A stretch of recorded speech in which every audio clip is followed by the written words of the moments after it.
Everything, Everywhere, All at Once follows the story of Evelyn on a multi-universal journey to mend her relationship with her daughter. While the film has sci-fi and action elements, it is also fantasy. Lates and Johnson's 2008 discussion on the bounds of the genre maintained that a fantasy film must have the fictional fantasy as a core element of the story, which Everything, Everywhere, All at Once clearly does.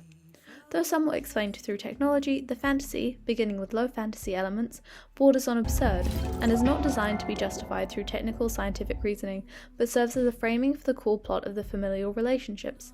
There are also elements of fate and destiny, which are hallmarks of the genre. Finding someone who can stand up. The film also takes inspiration from the subgenre wuxia, with its sword fights and alternative fantasy style.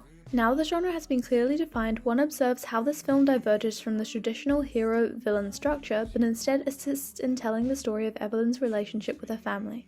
This leads to the thesis statement that Everything, Everywhere, All at Once displays how fantasy is an effective medium for representing generational trauma and cycle breaking, which will be explained through an introduction to the cycle, Evelyn's perpetuation of the cycle, her acknowledgement, and finally breaking of the cycle.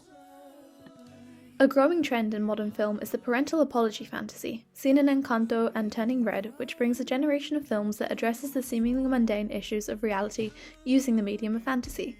This makes a more compelling narrative for children and adults alike, as fantasy presents a space to reflect upon and question the unfinished business of trauma. Everything, Everywhere, All at Once is the first of these films from a parent's perspective. This enables the narrative to explain why Evelyn treats her daughter how she does, as trauma does not exist in isolation. First, the fantasy of this film allows us to go directly into Evelyn's past. Through this, we understand her strained relationship with her father. We also see how his pressure directly causes her to spring into drastic action.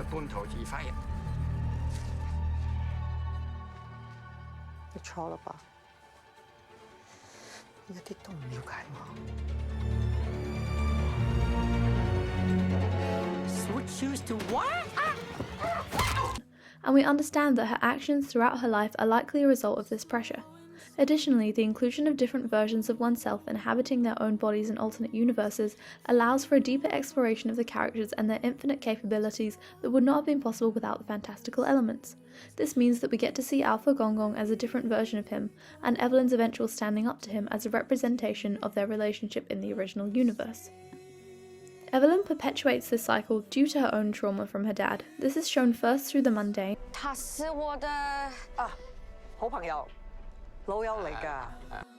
and later through the fantastic. We learn that Joy's creation of this inter-universal turmoil is a direct result of Evelyn, and the real issues in their relationship are represented on this fantastical scale for them to work through. I know the joy and the pain of having you as my mother. With Jobu Tupaki really just reaching out to her mother. Next in the fantasy journey is Evelyn's acknowledgement of the issue in the cycle. Not your fault. As she sees that it has hurt her daughter. This stage begins when she finds out that Joy is Jobu Tupaki. Juju Tubuti. Why she thinks she is gay? But here she thinks that Joy is separate from the monster, instead of realizing that the pain and joy are intertwined. I am your daughter. Your daughter is me. As Evelyn gets Sucked into a bagel. she is introduced to the fantastical representation of Joy's depressive state, with the bagel portraying her emptiness and suicidal thoughts, as an inverse of Wayman's life-giving eye. Evelyn's decision in the fantasy narrative structure to take action and become like Joy shows the next stage in her journey to understanding her daughter. Though she has not fully understood her or addressed their issues, her choice to protect her family from the multi-universal threats shows her resolve to fix the generational issues she has inherited and perpetuated. The choice to represent her relationship with Joy through fantasy enables a powerful depiction of the mother-daughter struggle they face that would not have had the same impact without this genre. By the end, the cycle starts to break. Evelyn, fueled by Wayman's relationship and wisdom and love for her daughter, fights with kindness, taking a new approach to life and motherhood. She saves Joy from the bagel, but she doesn't do it alone. Her alternate father steps up and refuses to let her go for a second time, and Wayman steps in, as he has throughout the film. Through using the fantasy world of saving Joy from the bagel, Evelyn begins to mend the relationships in the mundane reality. 阿 Joy 嘅女朋友。 After Evelyn takes this step, Gong Gong begins to embrace Becky, and Joy comes with them to the IRS.